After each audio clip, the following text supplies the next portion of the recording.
안녕하세요. 김홍주 신부입니다. 여러분 너무나 반갑습니다. 오늘은 6월 6일 현충일이죠. 제 생일입니다. 아니 무슨 천주교 신부가 축일을 챙겨야지 생일 얘기까지 하냐라고 생각하시거나 말씀하시고 싶으신 분들이 분명히 계시겠지만, 또 제가 이 생일 하면 나름대로 좀 에피소드가 있어서 이렇게 여러분들에게 좀 말씀을 드리려고 합니다. 보통 신학교에서는 축일 축하식을 합니다. 그러면 참 마음을 모아서 축하도 해주고 또 나름대로 소소한 선물들도 나누고 그러거든요. 그런데 제 세례명이 베드로잖아요. 6월 29일. 그런데 이날은 신학교에 없는 날입니다. 보통 6월 셋째 주나 넷째 주에 방학을 하기 때문에 이미 베드로 축일날은 신학교가 아닌 본당에 있을 때입니다. 그래서 신학교에서 함께 축하를 못 나누기 때문에 보통 동기들, 특히 친한 동기들이랑은 제 생일날 같이 놀았던 기억이 납니다. 그러면 축일날 뭐 했냐? 신학과 3학년 때부터 6학년 때까지 그때 보좌 신부님 세례명이 바오로랑 베드로였어요.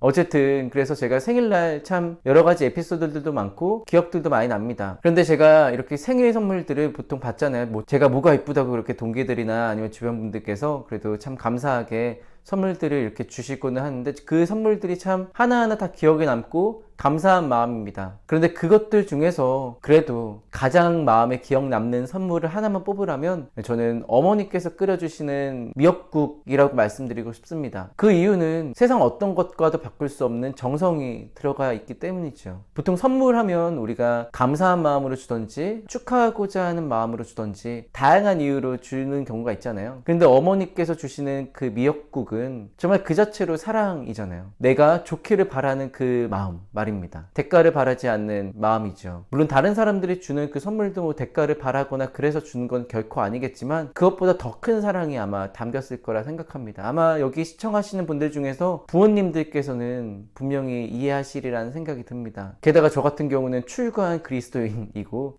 혼자 사는 천주교 신부잖아요. 그러니까 더 크게 느끼는 것 같습니다. 그래서 선물이라는 것은 상대방이 감동을 느끼게 하는 데 있어 어떤 가격이라든지 외형적인 것들이 중요한 건 아닌 것 같습니다. 그 안에 담긴 정성이 더 중요하죠. 그렇다면 우리가 하느님께 드리는 선물은 어떨까요? 물론 우리가 하느님께 축하하는 의미로 뭐 이렇게 선물을 드리진 않을 겁니다. 감사하는 마음이라든지 그분께서 기쁘시면 내가 하느님께로부터 충분히 사랑을 받고 있기 때문에 그에 대한 보답으로 미약하지만 그렇게 드리는 선물 정도의 차원이라고 생각할 수 있겠습니다. 그렇다면 하느님께서도 마찬가지실 겁니다. 우리가 드리는 마음의 어떤 외형적인 크기를 보시는 게 아니라 그 안에 담긴 정성을 눈여겨보실 거라는 그런 확신이 듭니다. 그래서 오늘 복음에서 예수님께서도 그렇게 말씀하시고 계시죠. 많은 부자들이 낸 큰 돈의 헌금보다 가난한 과부가 낸 렙톤 2입의 헌금이 훨씬 더 소중하고 가치 있다는 그런 말씀을 하신 겁니다. 우리들도 그래야 합니다. 우리가 정말 하느님께 정말 화려한 것이라든지 아니면 뭐 많은 돈이라든지 그런 것들을 모아서 나중에 한꺼번에 드리는 것보다 더 중요한 것은 지금 내 처지 안에서 그래도 정성을 모아서 작은 것이라도 상관없으니까 그렇게 하느님께 봉헌하는 것이 훨씬 더 가치 있다는 것을 오늘 복음을 통해서 알 수 있는 것 같습니다. 어머니께서 끓여주신 미역국 정말 먹고 싶네요. 영상 끝까지 시청해주셔서 진심으로 감사드립니다. 그럼 하느님의 사랑과 그리스도의 은총이 가득한 하루 되시기를 희망합니다. 아멘.